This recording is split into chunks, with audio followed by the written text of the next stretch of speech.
comfortable win? It became comfortable in the end. Look, how they play, you have to admire the bravery. They play the same, whatever personnel they have, they play the same all the time. Really interesting brand of football.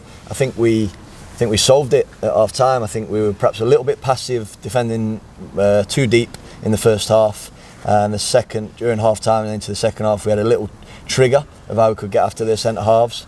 The players that did it were brilliant at it, did it with conviction and aggression, and really unsettled them. So we won the ball higher up the pitch. We then had more of the ball, and like we always do, carried a fantastic threat on the counter. So it became comfortable-ish towards the end of the game, but a really pleasing evening's work.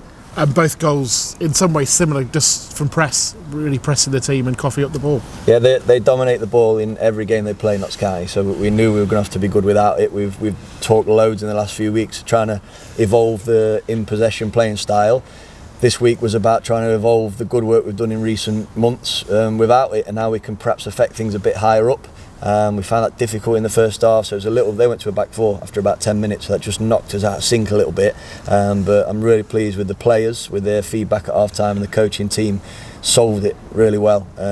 So to go and press and be aggressive and pinch it in their half was great to see. But that takes hard work and it takes intensity, and the lads brought that tonight, which was brilliant.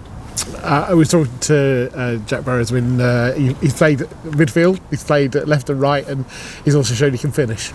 Yeah, really pleased for Jack. He's been great since he's come in. He's a brilliant lad.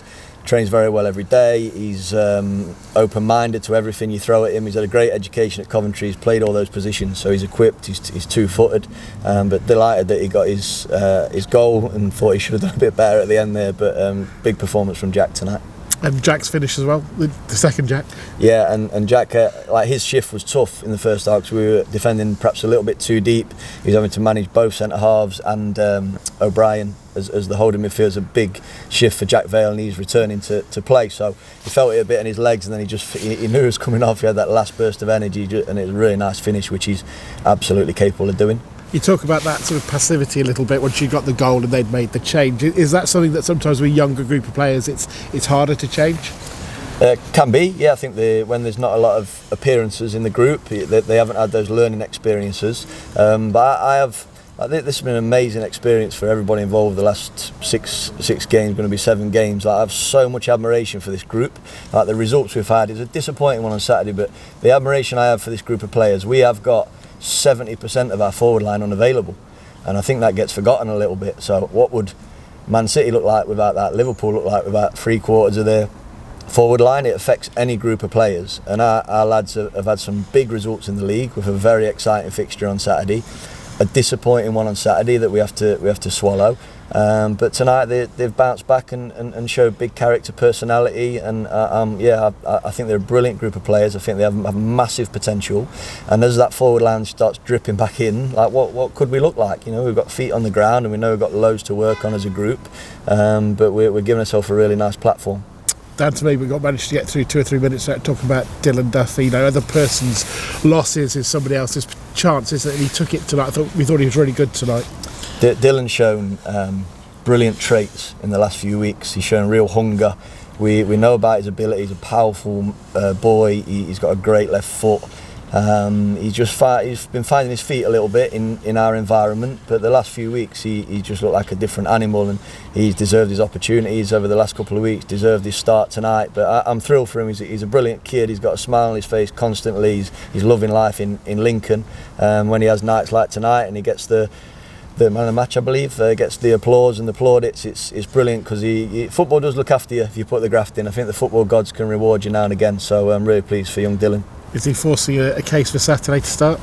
Yeah, absolutely. It's what we want as a coaching team. We've got a really exciting fixture. We know what the outcome would mean, but the process starts from straight away. The lads recovering, the coaching staff, analysis team doing everything we can on Port Vale, analysing ourselves. But a lot of the players out there have given themselves a fighting chance of being in the 11.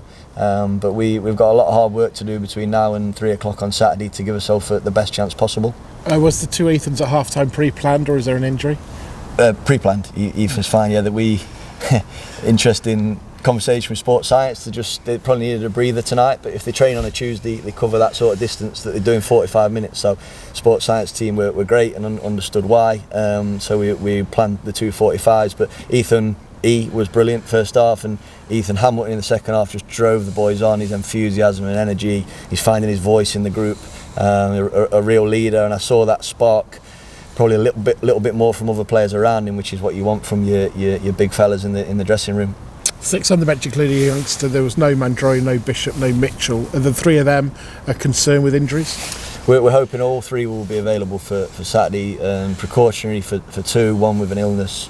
But again, that's the bit. These players are so important to this group and unavailable. So yeah, I can't compliment the group enough. I've got to be careful I don't give them too much praise, but you know they've been up against it when you've got such a chunk of that part of the pitch missing. But to churn out the performances that they have, the results, fair play to them. And then as those boys become available, it makes us significantly stronger as a group.